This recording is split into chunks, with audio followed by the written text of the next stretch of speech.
कहानी का main character नूर अभी नालियां साफ कर रहा है और फिर खुदाई की जगह पर मिट्टी उठा रहा है।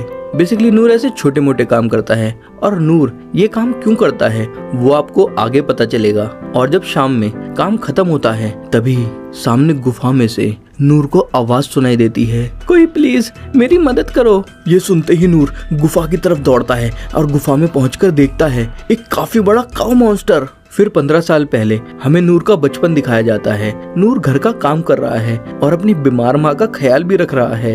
नूर की माँ कहती है, मुझे माफ करना, मैं तुम्हारे लिए कुछ नहीं कर पाई बेटा, लेकिन कम से कम तुम अपनी जिंदगी अपने हिसाब से जियो। फिर अब रात में नूर सूप बनाकर अपनी माँ के पास ले जाता है और देखता है कि उसकी माँ की सांसें अब रुक चुकी हैं। और अगले दिन पिता की कब्र के साइड में माँ की कब्र भी बना देता है। नूर काफी उदास है, लेकिन नूर ने जिंदगी से हार नहीं मानी है। फिर नूर अकेले ही इस टाउन में रहता है और ऐसे करते करते काफी समय बीत चुका है। और एक दिन साफ सफाई करते वक्त नूर को एक बुक मिलती है और बुक ओपन करते के साथ नूर को अपने बचपन के दिन याद आ जाते हैं कि जब नूर के पिता नूर को इस बुक में से कहानियां सुनाते थे। नूर के पिता कहते हैं, मैं आज तुम्हें एडवेंचरर की कहानियां सुनाऊंगा। नूर पिता से पूछता है, एडवेंचरर क्या होता है पापा? पिता कहते हैं, एडवेंचरर वो होता है जो अपने दोस्तों के साथ बड़े ड्रैगन को मारे, मैजिक स्पेल सीखे, जंगल पे से श्राप हटा दे, जिसे किंग से बीमारी ठीक करने का अमृत मिले और जिसे फर्क नहीं पड़ता कि सामने क्या मुसीबत है, वो बस अपनी तलवार उठाकर बुराई को मिट्टी में मिला दे।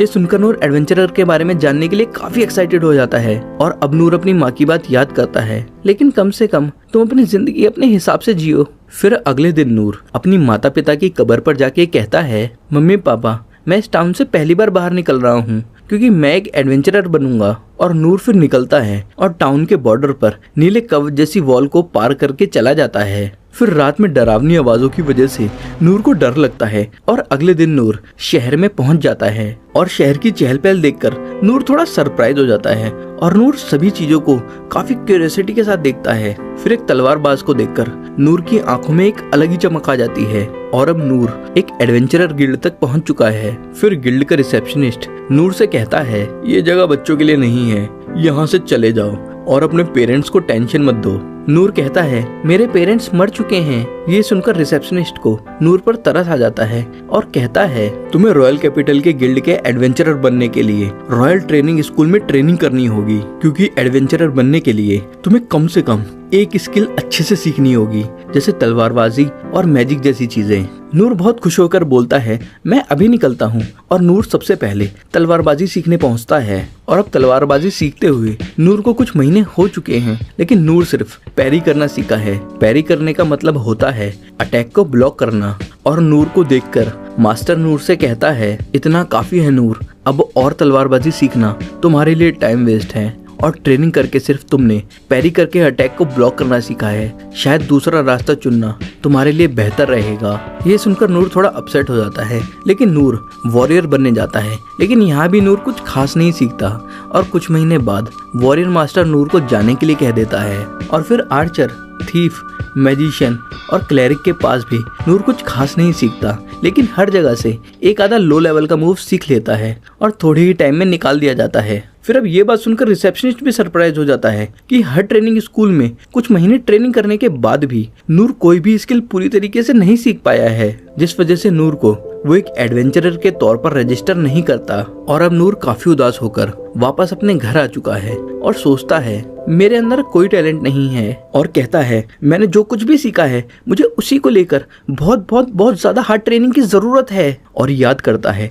कि स्वॉर्ड मास्टर ने कहा था कि तुम एक स्किल को ही प्रैक्टिस करते रहो तो तुम दूसरा स्किल मास्टर कर सकते हो। ये बात ध्यान में रखते हुए नूर पैरी करता है और सिर्फ तलवारबाजी का यही स्किल नूर को आता है। और नूर को ट्रेनिंग करते करते अब 1 साल हो चुका है और अब नूर एक साथ 10 स्वॉर्ड अटैक को पैरी करके ब्लॉक कर सकता है। लेकिन नूर ने कोई नया स्किल नहीं सीखा है और अब फिर 3 साल बाद नूर 100 स्वॉर्ड अटैक को एक साथ ब्लॉक कर सकता है। लेकिन अभी भी नूर ने कोई भी नया स्किल नहीं सीखा है। नूर को लगता है ऐसे नूर कभी एडवेंचरर नहीं बन सकता, इसलिए नूर और भी ज्यादा ट्रेनिंग करता है और फिर दिन रात ट्रेनिंग करता जाता है। और अब 10 साल बाद नूर 1000 स्वॉर्ड अटैक को एक साथ ब्लॉक कर सकता है। लेकिन अभी भी नूर ने कोई भी नया स्किल नहीं सीखा है। फिर नूर अपने पेरेंट्स की कब्र पर जाके कहता है मैं एक आखिरी कोशिश करने वाला हूँ। और नूर सीधा फिर गिल्ड पहुंचता है और रिसेप्शनिस्ट नूर का फॉर्म पढ़ती है जिसमें नूर ने आधे अधूरे अपने स्किल भरे हुए हैं, जैसे parry, physical enhancement, stone throw, feather step, tiny flame, low healing. Form पढ़ के रिसेप्शनिस्ट कहती है क्या तुम श्योर हो कि तुम सिर्फ यही कर सकते हो? नूर कहता है हाँ मैं सिर्फ यही कर सकता हूँ। रिसेप्शनिस्ट नूर को एडवाइस देती है रॉयल कैपिटल ट्रेनिंग स्कूल जाने की, लेकिन नूर कहता है मैं सारे स्कूल में जा चुका हूँ। रिसेप्शनिस्ट कहती है तुम सभी स्कूल्स में जा चुके हो, और अगर ऐसा है तो नूर कहता है तो मैं रजिस्टर नहीं हो सकता। और क्या सही में मेरा कुछ नहीं हो सकता? तभी पुराना रिसेप्शनिस्ट आता है और कहता है तुम मेरे नए एम्प्लॉय को क्यों तंग कर रहे हो? नूर कहता है हमें मिले काफी समय हो गया है। ओल्ड रिसेप्शनिस्ट कहता है क्या हम पहले कभी मिले हैं? एक सेकंड, क्या तुम नूर हो? फिर नूर अपनी पूरी ट्रेनिंग के बारे में बताता है और कहता है इतनी सब ट्रेनिंग के बाद भी मैंने अपना पैरी स्किल जरा सा इम्प्रूव किया है। रिसेप्शनिस्ट कहता है एडवेंचरर के अलग अलग रैंक होते हैं। एस रैंक होता है हाईएस्ट तो ई रैंक लोएस्ट होता है, लेकिन ई रैंक बनने के लिए भी तुम्हारे पास कम से कम एक काम का स्किल होना चाहिए, लेकिन तुम्हारे पास ये नहीं है। नूर कहता है तो मेरा कुछ नहीं हो सकता और अब मैं हार मानता हूँ। रिसेप्शनिस्ट कहता है ई रैंक के नीचे एफ रैंक होता है जिसके बारे में बहुत ही कम लोगों को पता है। नूर कहता है तो मैं रजिस्टर कर सकता हूँ। रिसेप्शनिस्ट कहता है लेकिन इसकी कंडीशंस हैं, जैसे तुम किसी भी क्वेस्ट में हिस्सा नहीं ले सकते और तुम बस सिटी के छोटे मोटे काम कर सकते हो, लेकिन कोई भी इतना बेवकूफ नहीं होगा जो ये काम करने के लिए वो एडवेंचरर बने। वैसे ये काम भिखारियों का हुआ करता था। नूर कहता है मैं करूंगा ये काम। रिसेप्शनिस्ट कहता है क्या तुमने सुना जो मैंने कहा?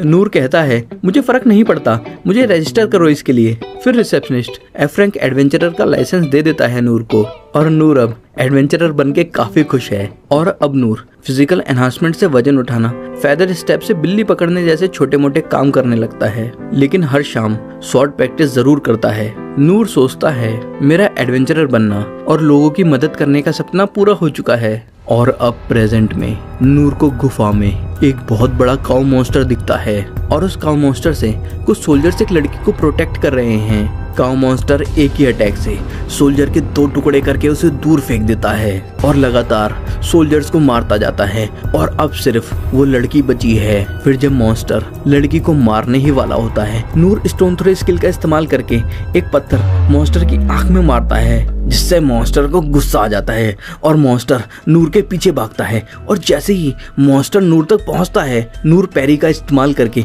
मॉन्स्टर के सारे अटैक्स को ब्लॉक करता जाता है, लेकिन इसमें नूर की तलवार भी टूटती जाती है। नूर सोचता है इसका एक अटैक लगते ही मैं मर जाऊंगा और मुझे काउंटर अटैक करने का मौका ढूंढना होगा, लेकिन अगर मुझे मौका मिल भी गया तो कोई फायदा नहीं, क्योंकि मेरे पास कोई अटैक स्किल नहीं है। नूर देखता है वो लड़की अभी भी यहीं पर है और मॉन्स्टर नूर को छोड़कर लड़की को मारने के लिए दौड़ता है, लेकिन नूर फेदर स्टेप का इस्तेमाल करके जल्दी से लड़की के सामने आ जाता है और अटैक ब्लॉक कर देता है। लेकिन अब लड़ते लड़ते नूर की तलवार टूट जाती है। मॉन्स्टर फिर अटैक करता है और नूर उस टूटी हुई तलवार से ही पैरी करता है और मॉन्स्टर की कुल्हाड़ी उड़कर मॉन्स्टर के ही गले पर लगती है, जिससे मॉन्स्टर का सर धड़ से अलग हो जाता है और मॉन्स्टर मर जाता है। और फिर लड़की के चारों ओर बनी हुई नीले रंग की बेड़ियां हट जाती हैं। नूर सोचता है ये काफी करीबी मामला था, अगर इसका साइज थोड़ा भी बड़ा होता तो मैं तो गया था काम से, और मैं इस लेवल पर होने के बावजूद सोच रहा था कि मैं एडवेंचर्स पर जा सकता हूँ। नहीं, मैं अभी काफी कमजोर हूँ। लड़की नूर को शुक्रिया कहती है और नूर का नाम पूछती है। नूर कहता है मैं कोई इम्पोर्टेंट आदमी नहीं हूँ, और वहाँ से चला जाता है। और नूर के जाने के बाद वहाँ और भी सोल्जर्स आ जाते हैं। काऊ मॉन्स्टर के हमले के बाद गुफा में साफ सफाई का काम चल रहा है, और जिस लड़की को पिछले एपिसोड में कहानी के मेन कैरेक्टर नूर ने बचाया था, वो उन सोल्जर्स के लिए प्रार्थना कर रही है जिनको काऊ मॉन्स्टर ने मारा है। तभी एक सोल्जर भागते हुए आती है और कहती है लेडी लिंडबर्ग, आप ठीक तो है ना? आपको कोई चोट तो नहीं लगी? लिंडबर्ग कहती है मैं ठीक हूँ इनेस। इनेस कहती है मुझे माफ कर दीजिए, मुझे आपके साथ आना चाहिए था। लिंडबर्ग कहती है इनेस, इसमें तुम्हारी कोई गलती नहीं है, क्योंकि मैंने ही जिद की थी अकेले आने की, और मुझे माफ करना, मैं तुम्हें चिंता में नहीं डालना चाहती थी। तभी लॉर्ड ड्रैकन कहते हैं लेडी लिंडबर्ग, अब हमें वापस कासल में चलना चाहिए, लॉर्ड रेन आपसे बात करना चाहते हैं। फिर सीन शिफ्ट होता है और लेडी लिंडबर्ग से बात करने के बाद लॉर्ड रेन लॉर्ड ड्रैकन के साथ मीटिंग कर रहे हैं। लॉर्ड रेन कहते हैं इस काऊ डीमन को तो डंजन की गहराइयों में होना चाहिए था, तो क्या इस डीमन को यहाँ समन किया गया है। लॉर्ड ड्रेकन कहते हैं इसमें कोई शक नहीं है और उस डीमन को समन करने की एक अंगूठी है जो गुफा में हमें एक लाश के हाथ में मिली। और जब ओकन ने उस पर रिसर्च करी तो उसे पता चला कि इस अंगूठी पर काफी हाई क्वालिटी का स्टोन लगा हुआ है और ये चीजें आसानी से मार्केट में नहीं मिलती हैं। लॉर्ड रेन कहते हैं वो एक ए लेवल का डीमन है और कोई अमीर आदमी ऐसा स्टोन क्यों खरीदेगा जिससे वो ऐसे क्रीचर को यहाँ ले आए। लॉर्ड ड्रेकन कहते हैं ओकन के हिसाब से जो निशान उस स्टोन पर बना हुआ था वो निशान मैजिक एम्पायर ऑफ देरिदस का है और उन्होंने कई बार ऐसी हरकतें की हैं। लॉर्ड रेन कहते हैं लेकिन इस बार उन्होंने एक डीमन को समन किया और प्रिंसेस को एक बैरियर में बांध दिया जिससे पता चलता है वो काफी केयरफुल थे और इसके ऊपर इस बार उन्होंने एविडेंस छुपाने की भी कोशिश नहीं की। लॉर्ड ड्रेकन कहते हैं इसका मतलब है प्रिंसेस को मारना ही उसका अकेला इरादा नहीं था। लॉर्ड रेन कहते हैं हाँ बिल्कुल, और वो इंतजार कर रहा है कि हमारी कंट्री उनके साथ एक युद्ध शुरू करे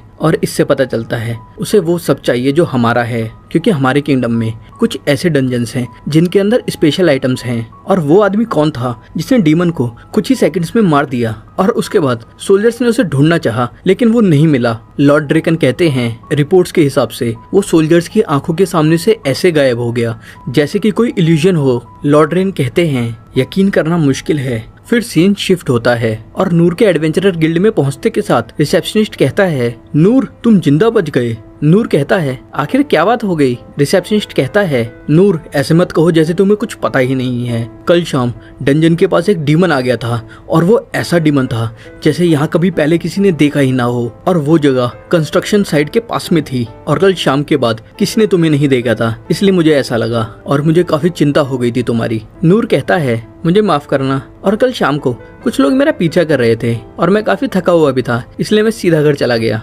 रिसेप्शनिस्ट कहता है नूर तुम्हारा चेहरा इतना गंदा क्यों है। नूर कहता है मैं अभी यहाँ आने से पहले एक नाली साफ करके आया हूँ। रिसेप्शनिस्ट कहता है चलो जो भी है अच्छा हुआ कि तुम डीमन से नहीं टकराए, और पहले मैं भी ए रैंक एडवेंचरर हुआ करता था और अगर मैं उस डीमन से टकरा जाता तो वो छूटते ही मुझे मार देता। नूर कहता है कि वो सही में इतना पावरफुल था और सोचने लगता है चलो अच्छा हुआ मैं जिससे टकराया था वो बस एक गाय थी। और नूर पूछता है उस डीमन का क्या हुआ। रिसेप्शनिस्ट बताता है एक रहस्यमय आदमी ने उस डीमन को बड़े ही आसानी से मार दिया। और फिर नूर उस रहस्यमय आदमी के बारे में सोचता है ये बड़ी कमाल की बात है कि इस दुनिया में ऐसे पावरफुल लोग भी एग्जिस्ट करते हैं, लेकिन अभी तक नूर को नहीं पता कि वो रहस्यमय आदमी खुद नूर ही है। और रिसेप्शनिस्ट फिर नूर को कल के काम की पेमेंट देने के बाद कहता है नूर तुम कोई अच्छा काम क्यों नहीं ढूंढ लेते। नूर कहता है एक अच्छा काम ढूंढ लूं, मैं ऑलरेडी एक एडवेंचरर हूँ। रिसेप्शनिस्ट कहता है अब बस भी करो नूर, अगर तुम यहाँ काम नहीं करोगे तो तुम्हें 30% कट मुझे नहीं देना पड़ेगा। तभी नूर के पीछे कोई आ जाता है और कहता है मैंने तुम्हें ढूंढ लिया। नूर पलट के देखता है